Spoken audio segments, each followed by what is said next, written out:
If you thought the Batmobile was cool, check out the Viper next on Sci-Fi-Buzz.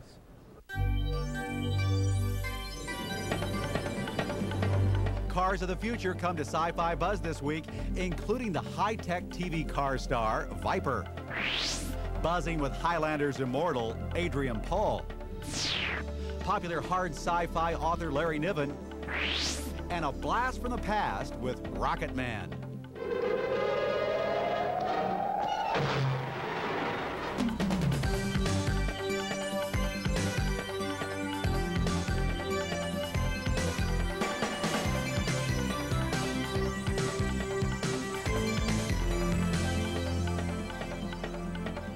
Hello, Buzzers. Welcome to Sci-Fi-Buzz. I'm Mike Cherrick with the LA Auto Show. And if you're a fan of fantasy and science fiction, I don't need to tell you why we're here. Nothing is more kick-ass cool than cars, especially futuristic cars. One of the most popular cars is in a TV series set in the near future. The name of the show is Viper, and that's the car. Hey, there's somebody riding. What is that thing? They don't ask me, man. That thing just happens to be a Dodge Viper, the shining star of NBC's new action techno-drama series, Viper. But this thing is the car that it goes through the a process which is called morphing, and it turns into a car called the Defender, which the lead character, Joe Astor, gets to drive and fight off crime here in the big bad city. Actor Joe Napoti plays Viper's resident car fanatic. Believe it or not, the actor put himself through college as a forklift operator for Chrysler, the same company that makes, yeah, you guessed it, the Viper. Hey, look, all I want is in, okay? To be part of the team. Come on, Julian, sign the transfer papers. Let me wash the windshield. Let me change the oil. Let me borrow the car overnight. What? Viper, the car, and the show samples speculative technology while grounding its special effects in modern plausibility. After all, the series is only set in the near future, not centuries away. To build the tactical defense Viper used on the show, the frame of a regular Viper was stretched some 14 inches. Assistant producer Robert Benjamin offered an inside peek at the conversion in progress. They basically have cut the frame and the tunnel box, the floor pans, and then they'll stretch the car and put the new floor pans in and rebox it for this to keep the same structural integrity as a standard Viper.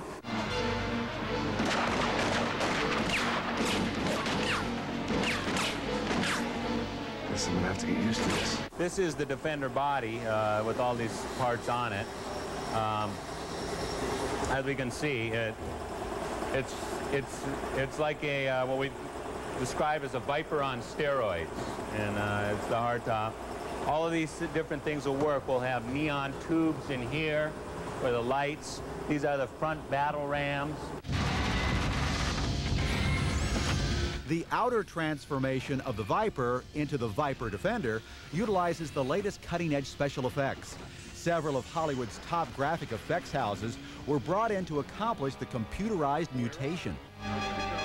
Joe, I think those boys need a shock to their system. The Defender is packed with all sorts of clever, high-tech crime-fighting devices that would make James Bond proud. Among its tactical devices are grill fangs that extend into battering rams. Inside, the Viper is armed with tracking monitors that allow driver Joe Astor to target his latest conquest. So far, most critics haven't been kind to the show Viper, but they are impressed by the car. Who knows if the show's cool cruising car and captivating computer effects rev up enough viewers, Viper could beat the odds and go the distance. The thing don't look like no cop's car. Trade it up. This is John with UCLA Extension. If you're a Star Trek fan and if you can get yourself to Los Angeles on the weekend of February 5th and 6th, you'll want to be sure to attend Star Trek and the Craft of Screenwriting, a 2-day voyage for writers on the Starship Enterprise. This unusual program features talks by the creators of Star Trek Deep Space and other surprise guest speakers. The fee is a mere $145. For complete details,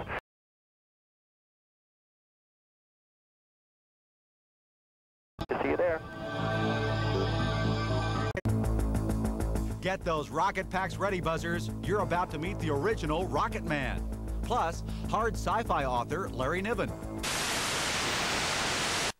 This actually is a concept car by Chevrolet called the Highlander. Very cool. Check out this odd color. I kind of like it, though. And the instruments are purple. It's neat. You know, but another favorite way for sci-fi and fantasy lovers to travel is simply to park their car in the garage, strap on a flight suit, and a rocket backpack. In fact, let's blast back into 1949. Go back to when the Rocket Man serial blasted into theaters. Rocket Man. Though the rocket pack has been seen in modern films like Rocketeer and Return of the Jedi, Hollywood first used the flying suit decades ago. Rocketeer and Jedi pay homage to the first rocket-propelled movie hero, Rocket Man. He appeared in a trio of sci-fi serials made over 40 years ago. The films have been released on home video.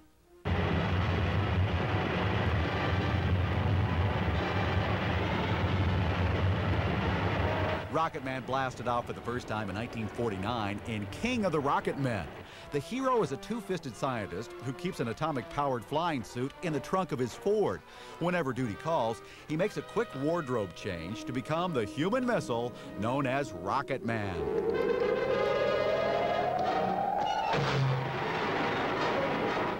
What's that? The Rocket Man serials were produced by Republic Pictures. Even though their films were cheap, Republic turned out great special effects and stunt work. The Rocket Man flying scenes are superb. Rather than using photographic effects created in a lab, the wizards at Republic flew a life-size dummy along an immense length of wire. Today's audiences can most enjoy the Rocket Man serials for their campy charm. Even my blender has more speeds than the Rocket Pack. And you just don't hear dialogue like this anymore. Rocket Man! Where's Professor Millard? He's all right, but the tunnel is filling with lava. Hurry, Rocket Man. The plot in King of the Rocket Men concerns an evil scientist who is out to steal newly developed weapons. The serial was one of Republic's most popular, but soon TV was threatening the Saturday afternoon cliffhanger. So to compete, Republic dusted off the rocket suit in 1952 and released Radar Men from the Moon. You'll find that conquering the Earth isn't so simple. But it will be, because of our atomic weapons. On the moon, we have an element, lunarium. In this serial, Rocket Man was renamed Commando Cody. His nemesis is the ruler of the moon who wants to conquer Earth. Complicating the plot was the studio's insistence that the writers work in special effects footage and props from earlier films. Maybe we can get out along that side. What about that tank? We may be able to take care of it. The third and final Rocket Man serial was Zombies of the Stratosphere, also released in '52. The chapter play features a young Leonard Nimoy in a small role as, guess what, an alien. The story deals with some Martians who want to blow up Earth, then shift Mars into Earth's superior orbit. That would mean the destruction of the world and everyone on it. That need not concern you if you are safe with us on Mars. Rocket Man was briefly resurrected for the Commando Cody TV series in '55 before flying off into Hollywood history. Maybe he'll be back in some multi-million-dollar movie or TV series. But until then, you'll have to go to the video store for this cute blast from the past.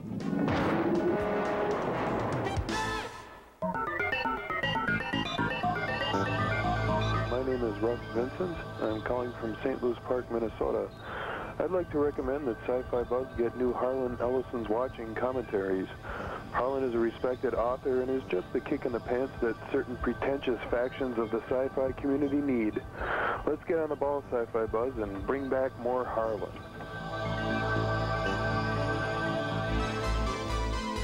To call science fiction author Larry Niven prolific would be quite the understatement. In the past 30 years, he's written hundreds of short stories, turned out 30 novels that have been translated into a dozen languages, and has even jumped on the booming comic book bandwagon. We were fortunate enough to visit this titan of type in his Southern California home. Your visions of the future are normally optimistic. Why is that? I guess a man doesn't get interested in living in the future rather than the present unless he thinks it's going to be wonderful. Raymond Wilson says you're having a love affair with technology. Is that true? My love affair is with ingenuity. I love ingenuity. Seeing the implications of a new hypothetical piece of technology or a new real one is one of the ingenuity games I love to play. A lot of your work would involve hard science. Does it concern you that maybe the mass audience doesn't understand? Of course I care. The thing is, I'm very good at explaining ideas once I understand them myself. I can explain almost anything to anyone. That's why I do it, or at least that's why I get away with it. Does it ever concern you that you're good at understanding aliens? I would like to meet an alien, get to know him. I would particularly like to know him after somebody else has figured out his language, because that seems to me to be the hard part. I usually bring my characters on stage after an alien has been around for a while, hundreds of years perhaps. Otherwise, the communications problem is just too damn difficult.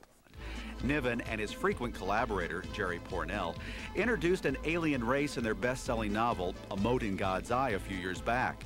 Now, with the sequel, The Gripping Hand, just out, the Motes are among us once again. Who are the Motes? Moti is not easily described, but let's call him an alien with a real problem and a real solution. They don't have wars for misunderstandings the way we do, because they've split into a dozen classes since they were intelligent, and one of their classes is a translator. Translators, artists, anything involved in communication are done by the Moti mediators. They don't have wars for misunderstandings. They have wars because if they don't get pregnant, they will die.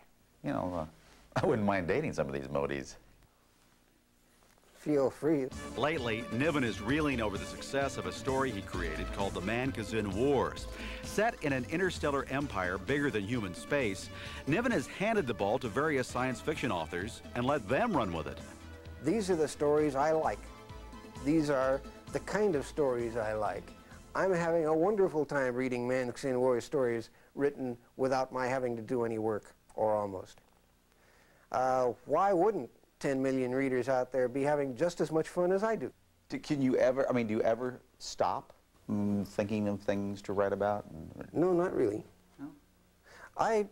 When I first started this, I was thinking I was getting my best ideas in bars. That fortunately turned out not to be true. It turns out I'm at work wherever you find me. The IRS hasn't bought that story quite yet, but it's true. Swordplay galore awaits you, mortals, when we buzz with the star of Highlander after this disconnect. Hey, come over here a second. I want to show you this coupe. This is called a Luma coupe. It's worth $400,000. Can you believe that? Hope they don't mind me putting my cigar out in the ashtray. Actually, I don't like the radio. I don't think I'll buy it. Isn't it cool? Looks like an egg, doesn't it? I bet my cholesterol would go up. Oh! If I drove this around too long. Well, you know what? I know this immortal hero who would need a car like this. He doesn't need a hot rod to do his fighting. His name is Adrian Paul, and he is the star of the fantasy series The Highlander. While he does his fighting with his big sword and his good looks. I'm Duncan MacLeod of the Clan MacLeod, and I think he fights with me. Here we are, born to be kings. We're the princes of the universe. There's a reason Highlander's Duncan MacLeod is called the sexiest immortal on television. Adrian Paul, the British actor who plays MacLeod, throws everything he's got into the role. Paul, a former dancer, choreographer, has been called a cross between Errol Flynn and Douglas Fairbanks, and for good reason. Because I sword fight a lot. That was actually my swordmaster who actually fought both of them. He keeps saying, you know, you're a cross between Douglas Fairbanks and Errol Flynn, and you've done this and you're great, and so that's nice of him. But you know, so that's where that came from. The lithe actor undoubtedly appreciates the praise. Though it takes 4 or 5 hours to shoot a 1-minute sequence, Paul has become enamored with the art of swordplay. The physicality and the beauty and grace of a sword fight, it's a real movement. There's a real, it's almost a dance-oriented movement with a sword fight. You have a flow that extends. It's almost as an extension of yourself. It's the same in martial arts. You extend your persona, your being out, and you use your force to move objects or to do things. The same with sword work. It's a flow. It's just a beauty and grace that it has. It's like a dance. Based on the 2 feature films, the Highlander series revolves around a 400-year-old immortal who fights the forces of evil. The show's fantasy aspects allow for historical jaunts back in time. Ironically, Paul says this plot device helps Highlander confront contemporary issues. And we keep repeating history all the time. And basically, I think with being an immortal, you keep saying, look, listen, there was this time of 200 years ago that you were doing exactly the same thing. So that's sort of the message. Why do we have to keep doing that? Don't we learn? After battling immortals for 2 seasons, a new element of evil has been introduced to the show. The Watchers want to hunt down immortals because they believe there is nothing greater than the power of man. Paul is currently filming those episodes in Paris. There's some interesting storylines coming up and I think what's beautiful about being in Paris is that the flashbacks are so grand. In Paris, in actual fact, we won't be in any studio. We're shooting all locations. It gives the show such a rich quality because that's what the show is. It's historical. So, as is often the case with high-profile, handsome hunks, Paul has acquired his fair share of adoring fans. For the most part, he enjoys the attention, but not when the line is blurred between Duncan MacLeod, strapping immortal, and Adrian Paul, hard-working actor. I get stopped all the time, and I get followed sometimes. So. It's fun. It's very flattering, That's the line that I like to draw. People are really nice. If they start going over the line, then I have to stop them. But it's been fun to a point. If you want to read more about TV's hottest immortal, Highlander now has its very own fanzine. For more information, you can write P.O. Box 123, Aurora, Colorado 80040.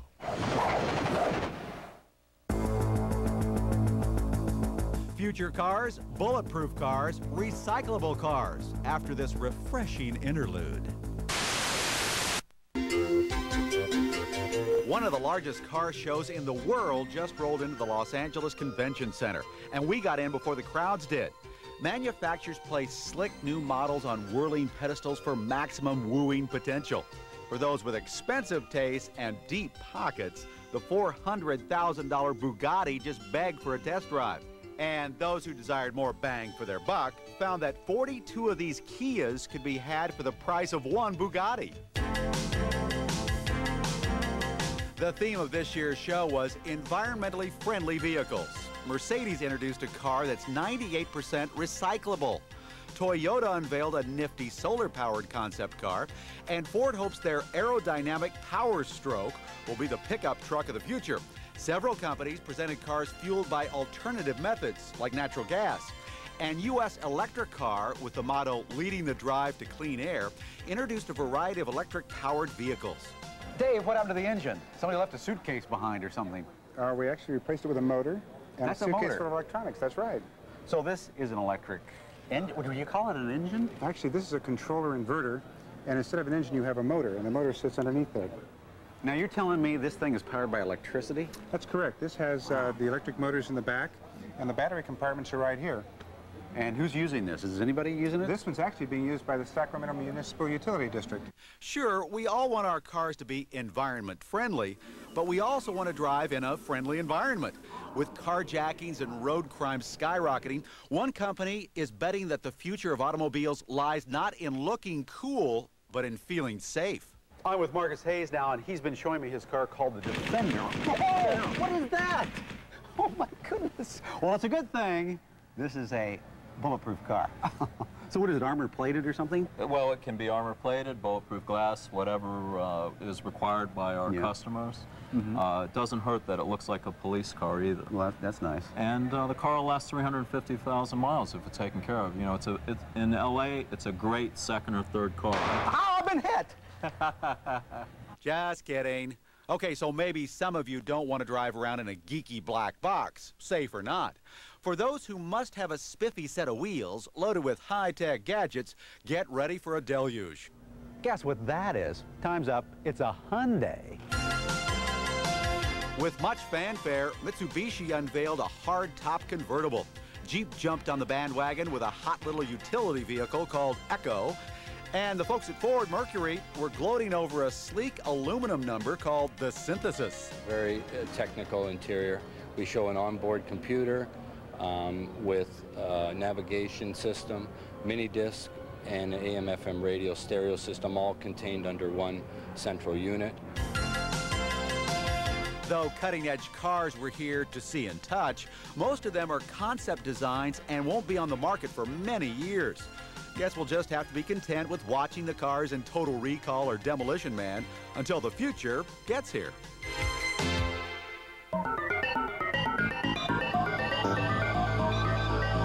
I'm Ricky Bates of Lompoc, California, and I would like to recommend you read the comic Raggedy Man, published by Cult Press. Raggedy Man is a 1920s detective story set in corporate-controlled LA of 2045. So if you're tired of seeing comics with guys running around in their underwear, check out Raggedy Man. Well, our little trip back to the future here at the LA Auto Show has been a lot of fun, but I've got to reverse my engines and get out of here. Check out my ride. This is a Mitsubishi ESR. We'll see you next time for Sci-Fi Buzz. You know, I really know my way around these futuristic cars. I am out of... Oops, wrong side.